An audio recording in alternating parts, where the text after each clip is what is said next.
জনাব তারেক রহমান প্রায় লন্ডন থেকে ভার্চুয়ালি যুক্ত হন।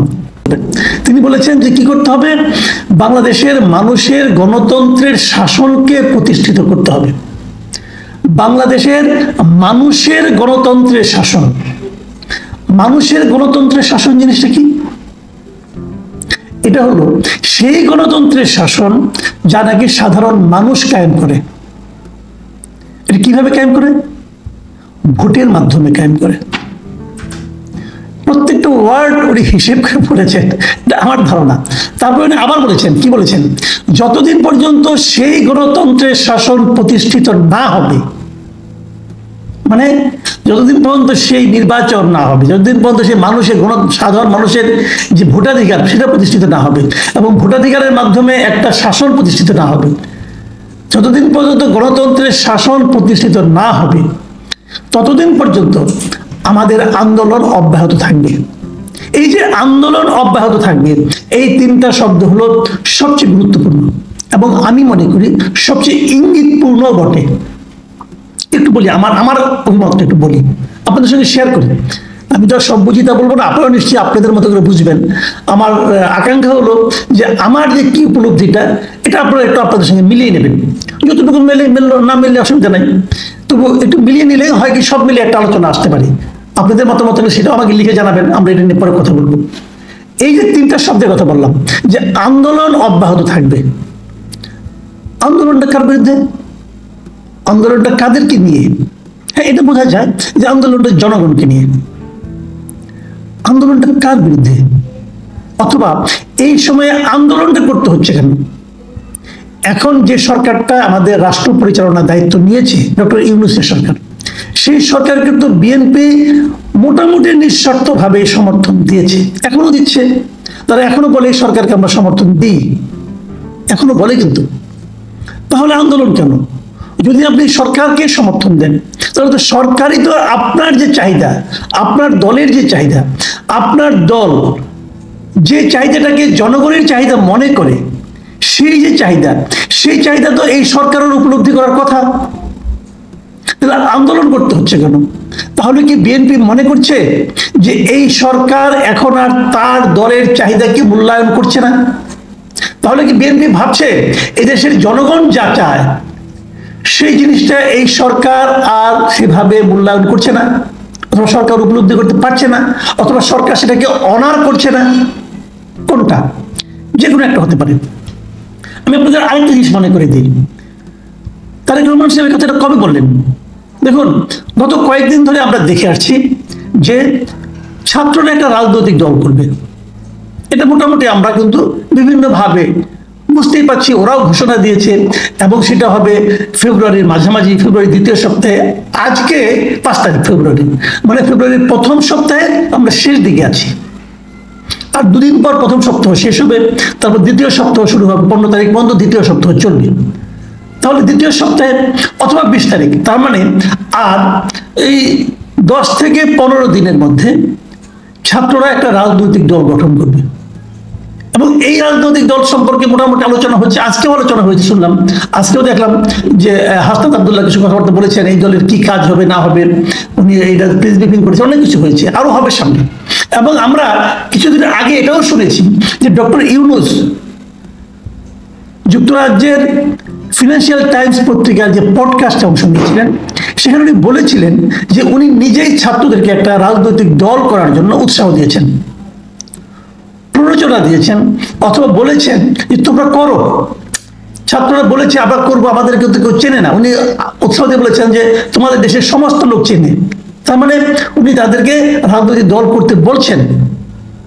তো উনি যদি রাজনৈতিক দল করতে বলেন কাউকে, এবং সেই দলটা যদি নির্বাচনে অংশ নেয়, তাহলে সেই দলটা কি এই সরকারের, মানে ডক্টর ইউনূস সরকারের কাছ থেকে বাড়তি কিছু মাইলেজ পাবে না? অবধারিত পাবে। কারণ সেই দলটাকে তো ডক্টর ইউনূসই চাচ্ছে করার জন্য। ডক্টর ইউনূসের পছন্দের যে দলটা হবে, সেই দলটা অবশ্যই ডক্টর ইউনূসেরও পছন্দ হবে, তার সরকারেরও পছন্দ হবে। আবার এর মধ্যে এটাও আমরা শুনেছি, তার মানে ডক্টর ইউনূসের কিন্তু নির্দলীয় চেহারাটা থাকছে না। খেয়াল করুন, ডক্টর ইউনূসের নির্দলীয় চেহারাটা থাকছে না। পাশাপাশি আমরা দেখেছি ডক্টর ইউনূসের যে সরব প্রেস সেক্রেটারি, মানে সবাই, এর আগে আমরা অনেক সরকার প্রধানের প্রেস সেক্রেটারি দেখেছি, কিন্তু এত সরব প্রেস সেক্রেটারি বোধহয় কখনো দেখিনি। যাক, সেই সরব প্রেস সেক্রেটারি শফিকুল আলম উনি একটা জায়গায় বলেছেন যে এই সরকার নিরপেক্ষ কোনো সরকার নয়, নির্দলীয় কোনো সরকার নয়, এটা একটা অরাজনৈতিক সরকার নয়, এই সরকার একটা রাজনৈতিক সরকার। তার মানে উনি যেটা বলেন আমি ধরে নেই এটাই ডক্টর ইউনূসের কথা, কারণ উনি ডক্টর ইউনূসের প্রেস সেক্রেটারি। তো প্রেস সেক্রেটারি সে বলেছেন এটাকে রাজনৈতিক সরকার, তাহলে তো এই সরকারের অরাজনৈতিক নির্দলীয় নিরপেক্ষ যে চরিত্রটা সেটা থাকছে না। কিন্তু তাহলে যদি না থাকে, তারা যদি একটা দলের পক্ষে কথা বলতে শুরু করেন, তাহলে তো অপর একটা রাজনৈতিক দল, দেশের বৃহত্তম একটা রাজনৈতিক দল, বাংলাদেশের জাতীয়তাবাদী দল, সেই দলের প্রধান হিসাবে তারেক রহমানের উদ্বিগ্ন হওয়ার যথেষ্ট কারণ আছে। এবং সেই উদ্বেগেরই বহিঃপ্রকাশ কি এই কথাটা যে আমরা আন্দোলন করব যতদিন পর্যন্ত নির্বাচন না হয়। তো আমি এই পুরো বক্তব্যটা যদি আমার মতো করে ব্যাখ্যা করি, আমি এক বাক্যে বলি যে যতদিন পর্যন্ত একটা সুষ্ঠু অবাধ নির্বাচন না হবে ততদিন পর্যন্ত তার জন্য আমরা আন্দোলন করব। কার বিরুদ্ধে করব সেটা উনি বলেননি, কিন্তু আমরা বুঝে নিতে পারি যারা এই কাজে বাধা দিবে অথবা যারা এই কাজকে বিলম্বিত করার চেষ্টা করবে তার বিরুদ্ধে করব। এখন যদি ডক্টর ইউনূস সরকার বাধা দেয় তো তার বিরুদ্ধে হবে। বিষয়টা কিন্তু আর সহজ সরল থাকলো না। এখন একটা রাজনৈতিক টানাপোড়েনের মধ্যে কিন্তু আমরা আমাদের জাতি আমাদের দেশ পড়ে গেল। রাজনৈতিক টানাপোড়েনের মধ্যে দেশ পড়াটা আমি খুব একটা অস্বাভাবিক এবং মানে অনাকাঙ্ক্ষিত বলে মনে করি না। এটা হবে, একটা নির্বাচন যখন সামনে ঘনিয়ে আসবে রাজনৈতিক দলগুলো যার যার মতো করে অগ্রসর হবে, এটার মধ্যে কিন্তু অস্বাভাবিক কিছু নয়। কিন্তু আমার যেটা আমার ভালো লাগছে না সেটা হলো আমরা তো চেয়েছিলাম যে ডক্টর ইউনূসের সরকারের শেষ পর্যন্ত নির্বাচনটা পরিচালনা করুক। আমরা এটাকে একটি নির্দলীয় সরকার ভেবেছিলাম। আপনারা মনে করতে পারবেন এই মির্জা ফখরুল ইসলাম আলম কিন্তু বলেছিলেন যে যদি এই সরকার তার অরাজনৈতিক চরিত্র হারিয়ে ফেলে তাহলে একটা নতুন অরাজনৈতিক সরকারের অধীনে নির্বাচন হবে। উনি কিন্তু এই ধরনের একটা কথা বলেছিলেন। সেই জিনিসটা কিন্তু আলটিমেটলি ঘটতে যাচ্ছে। উনি নিজে কিছু কথা বলেন, সবাই যারা উপস্থিত থাকেন তাদেরকে উনি দেখেন ওখান থেকে ভার্চুয়ালি, এই রিয়েকশনটা বোঝার চেষ্টা করেন। নিজে ওনার দলের যে সামনের দিক নির্দেশনা সেগুলি উনি দেন। এটা উনি দূরে থাকলেও সবসময় সক্রিয় থাকেন।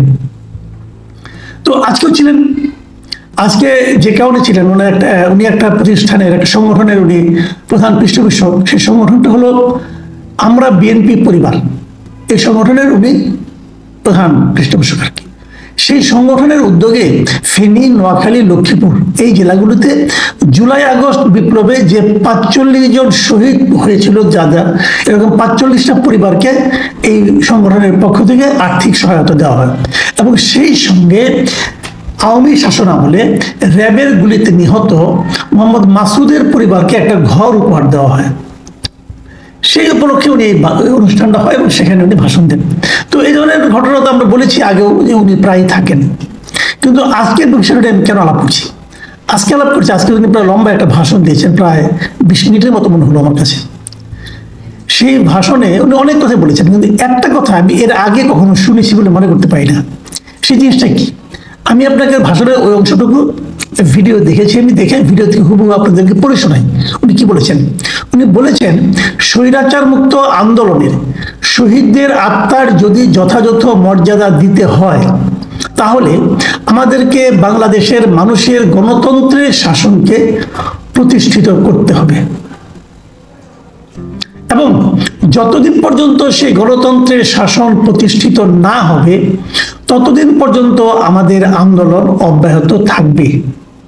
খেয়াল করুন, আমি ওনার বক্তব্য যখন শুনি আমি কিন্তু খুব খেয়াল করে দেখি যে অনেক সময় হয় না যে মেঠো বক্তৃতায় অনেক এমন এমন কথা বলে ফেলেন যেগুলো নাকি মনে করেন নিয়ন্ত্রণহীন কথাবার্তা। অনেক সময় বলে লোকে যে এটা তো স্পন্টেনিয়াস বলেছি, এর মধ্যে অনেকগুলি মাঠের বক্তৃতা, রাজনীতির কথা, এগুলি সিরিয়াসলি না নিলেও হয়, এরকম। বাট আমি খেয়াল করেছি উনি যখন বক্তৃতা দেন উনি খুব মেপে মেপে কথা বলেন এবং এক ধরনের পরিমিতি বোধ ওনার মধ্যে আছে। এবং উনি ফাউল কথা বলেনি না একদম, বলতে গেলে আমি অন্ততপক্ষে শুনিনি।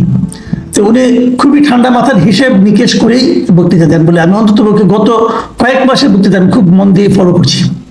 উনি বলেন, ভালো বলেন, কোনো সন্দেহ নেই।